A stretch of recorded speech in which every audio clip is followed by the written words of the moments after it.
From 2006 to 2011, I worked in the electronics department at the local Walmart in the small city I lived in.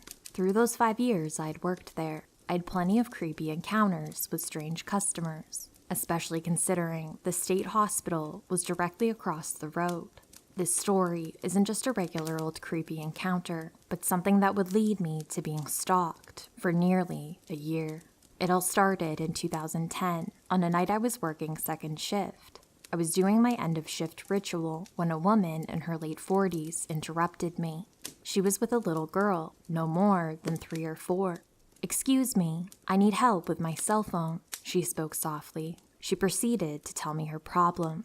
"I need to turn my phone into a straight talk phone. The girl earlier said you could do it." Of fucking course she did, I thought to myself, but my lips said, "Sure, let's see what I can do."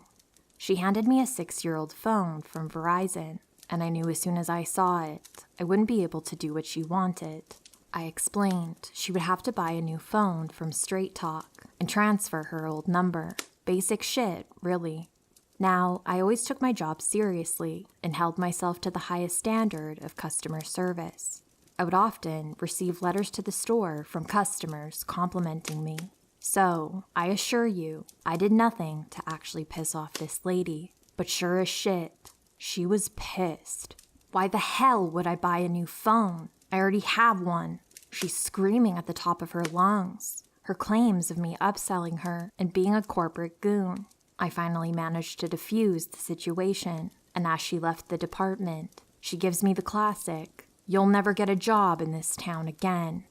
As I'm getting ready to leave my shift, my manager stops me and tells me I got a complaint at customer service from a lady claiming I swore at her granddaughter. Apparently, I told her to fuck off. I explained what happened, and he just laughed it off. My managers knew it was very unlike me to say anything like that to a customer. I wish the story ended there, but then I wouldn't be writing this. For the next several weeks, I would get complaints about things I've never done, sometimes even on my days off. I would come into questions from management nearly every day. It was complaints, ranging from me being rude to a customer, all the way to me doing drugs in the parking lot on break. All these complaints were coming from 2 women. As it turned out, it was Cell Phone Lady and her adult daughter. It turns out that they had even been scoping out my work schedule and started coming in nearly every day. They would walk through electronics to make sure they saw me, and later that night, I would have a complaint. This happened for months. It happened so much, management deemed her Corzor's favorite customer. To be honest, I didn't care much. I even thought it was pretty funny. I never got in trouble, and everyone knew these ladies, and just blew it off. I started caring when she took it to a new level. She started to follow me around. I would see her when I was around town. She made it clear she knew where I lived and would regularly walk by my house. I would see her standing out front, just looking at my place. I began getting complaints to the city about my property, grass too tall, the old shed in my yard, my fire pit, basically everything. She even found out my girlfriend's name and began complaining at her job. I knew it was her. She would make it so clear that she was following me.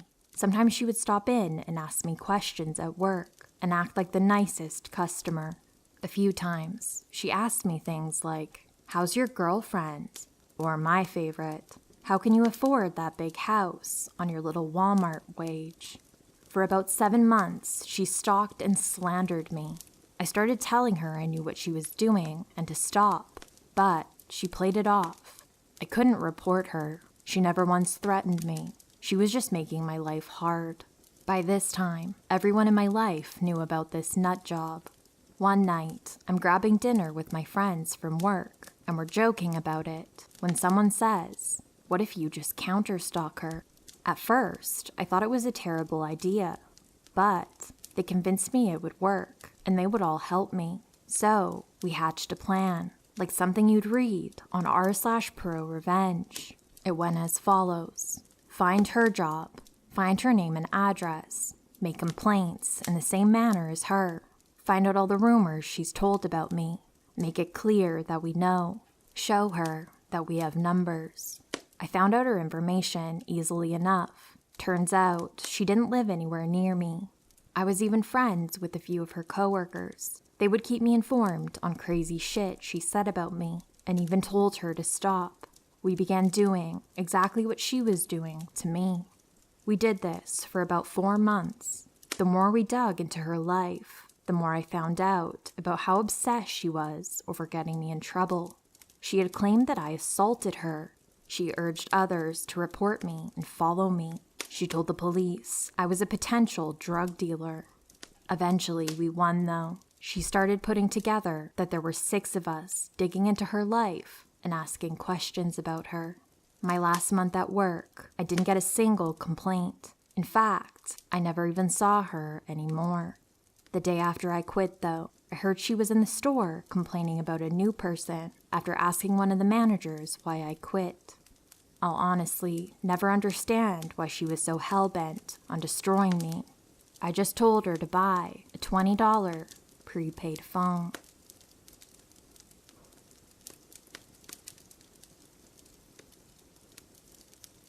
I went to the grocery store early one morning. When I was checking out, there was an elderly gentleman in front of me.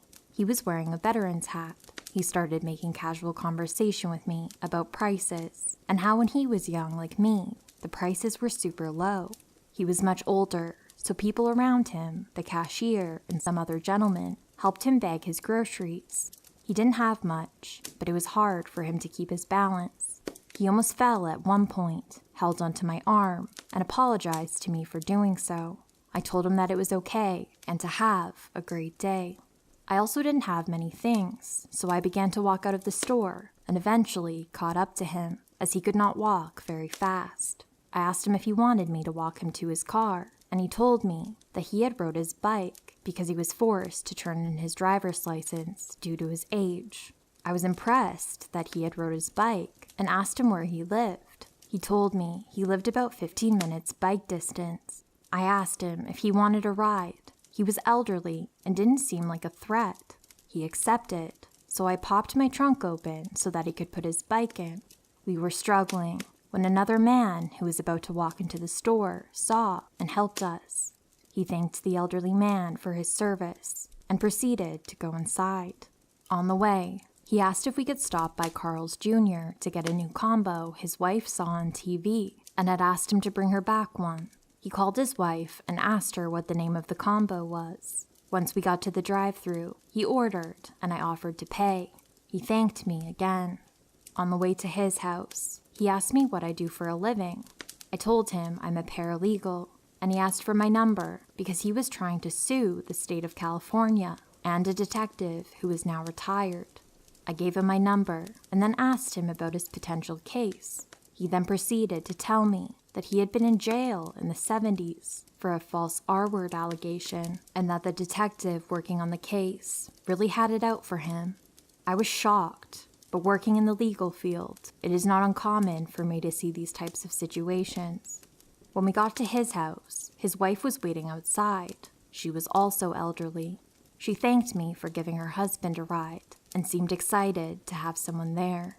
I had gotten out of the car to get his bike out of my trunk, so she asked me if she could show me their front yard, leading all the way up to their backyard.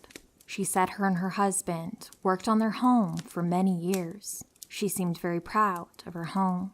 I told them that I had to leave, but that it was nice to meet them. She insisted. I let them show me around, and when we got to the backyard, they opened the back sliding door and asked if I wanted to come in for some orange juice. I kindly declined. I suddenly got a very weird feeling, but I brushed it off. They told me I could come in and set my purse down if I wanted. My purse is a crossbody bag, so I hadn't even realized I still had it on. Anyways, they insist for me to come in. Mind you, they're super elderly, so I did. They began to show me their wedding photos on the walls. As we're walking through the home, the elderly man shows me all the doors, and the doors have all these crazy types of contraptions, and he says, "Look, so nobody can break out." Mind you, he said break out, not break in. At this point, my gut was screaming at me to get out. He then said, "Come right this way. I want to show you how we converted this room." My fight or flight response kicked in, and I don't know how I figured it out, but I was able to undo the contraptions from the front door and broke out of there. I ran to my car that was sitting in the driveway, and I drove away as fast as I could.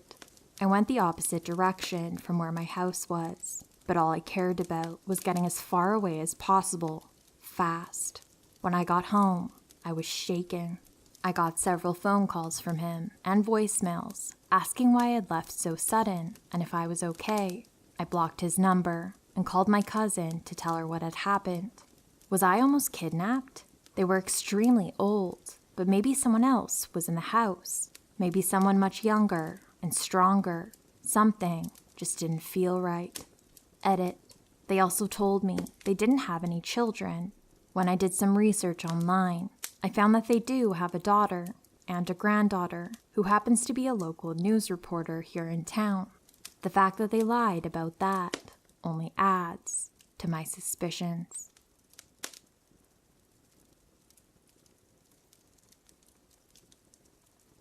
This story happened to me a few months ago. In this situation, you probably didn't want to meet both parties, me and the guys that approached me. It was a Friday night. As usual, I was hanging out with my friends till late at night, and I had to walk home. They lived on the other side of our city. It's a 1-hour walk through the city, my university campus, and the garden of our city's castle. My city isn't notoriously criminal or anything, but you don't want to be at certain places at certain times. My route is pretty harmless, just neighborhoods and the campus. I should mention that I'm a martial artist. I train with several different types of swords, but also with some traditional blunt weapons, unarmed and with a dagger.